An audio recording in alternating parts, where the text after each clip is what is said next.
కరుణించిన దైవమా, నీకు స్తోత్రం, నీకు స్తోత్రం, నీకు స్తుతి స్తోత్రం, నీకు స్తోత్రం, నీకు స్తోత్రం, నీకు స్తుతి స్తోత్రం.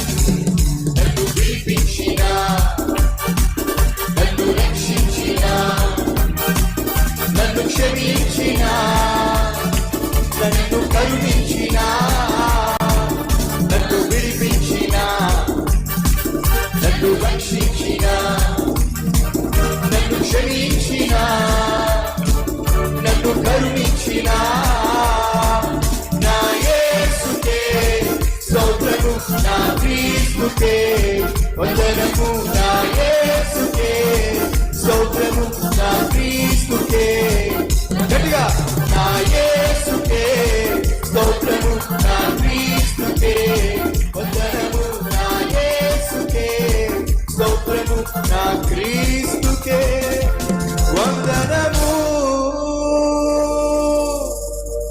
గట్టిగా చప్పట్లు కొడుతూ మన ప్రభువుని మహిమపరుద్దాం.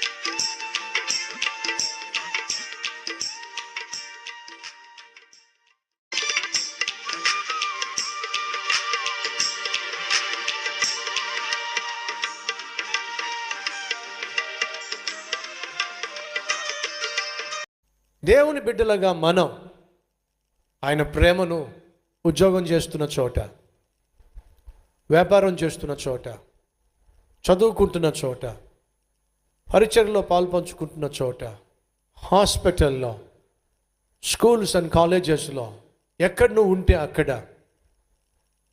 దేవుడు ఎంత ప్రేమ గలవాడో, ఎంత మంచివాడో నీ ద్వారా లోకానికి చూపించాలి అనే ఉద్దేశంతోనే నిన్ను తన అమూల్యమైన రక్తంలో కొన్నాడు అనే వాస్తవాన్ని మర్చిపోకండి.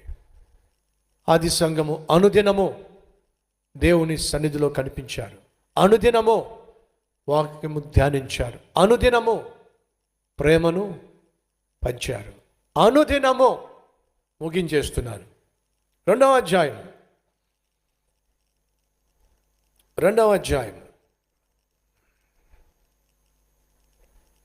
47వ వచనం.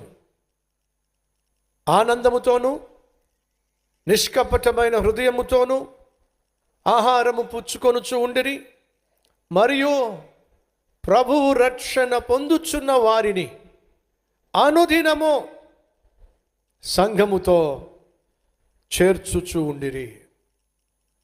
ప్రతిరోజు నూతన ఆత్మలను దేవుని సన్నిధికి నడిపించారు. వింటున్నావా సహోదరి సహోదరులు? అనుదినము ఎవరో ఒకరిని దేవుని సన్నిధికి నడిపించింది ఆది సంఘం. మీకు విషయం తెలుసా? గొర్రెలను కంటాయా, లేక గొర్రెల కాపరి గొర్రెలను కంటాడా? మీరు చెప్పాలి. మా ఊర్లో గొర్రెల కాపరి కూడా గొర్రెలు కంటాడండి అన్న వాళ్ళు ఎవరైనా ఉన్నారా? లేరు కదా. మరి అడుగుతున్నాను, గొర్రెల కాపరి గొర్రెలను కంటాడా, లేకపోతే గొర్రెల కాపరి మంచి మేత వేయటం వల్ల పుష్టిగా తయారైనటువంటి ఈ మగ గొర్రెలు, ఆడ గొర్రెలు పిల్లలను కంటాయా? అడుగుతున్నాను. గొర్రెల కాపరి గొర్రెలను కంటాడా? లేదండి.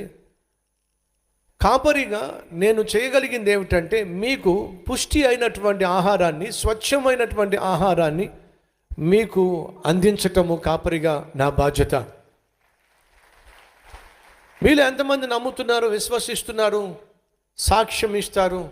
కల్వరి టెంపుల్ అడుగు పెట్టిన ప్రతిసారి స్వచ్ఛమైన వాక్యాన్ని సమృద్ధిగా దేవుడు మాకు అందిస్తూనే ఉన్నాడు. నమ్మిన వారు ఒకసారి చూపిస్తారా? అయితే ఇప్పుడు నాకు ఒక ప్రశ్న ఉంది. ఏమిటి ఆ ప్రశ్న అంటే, ఆ గొర్రెల కాపరి ఒక మగ గొర్రెను, ఒక ఆడగొర్రెను కొనుక్కుంటాడు. వాటిని చక్కగా మేపుతాడు. కొన్ని వారాలైన తర్వాత కొన్ని నెలలైన తర్వాత ఒక 4 పిల్లల్ని కంటాయి. ఆ 4 పిల్లల్ని కూడా చక్కగా మేపుతాడు. అవి కొంచెం పెరిగిన తర్వాత, పెద్ద అయిన తర్వాత అవి ఒక 10 పిల్లల్ని కంటాయి. సో మీకు తెలుసు కదా, పిల్లల్ని పెట్టడం మొదలుపెట్టినాయి. ఇప్పుడు గొర్రె పిల్లలుగా ఉన్నటువంటి మిమ్మల్ని నేను పోషిస్తున్నప్పుడు మీరేం చేయాలి? ఫుల్గా మేసేయాలి. అంతేనంటారా? మీరు ప్రతి ఫ్రైడే, ప్రతి సండే దట్టంగా మేయాలి, ఒంటరిగానే మందిరానికి రావాలి. అవునా? ఇది నిజంగా మనం ఆలోచించాల్సినటువంటి విషయం. ఏమిటది? మీరు నిజంగా స్వచ్ఛమైన వాక్యాన్ని భుజిస్తున్నట్లయితే మీరు ఫలించాలి కదా. స్వచ్ఛమైన వాక్యాన్ని మీరు ఆస్వాదిస్తున్నట్లయితే మీరు ఆత్మలను సంపాదించాలి కదా.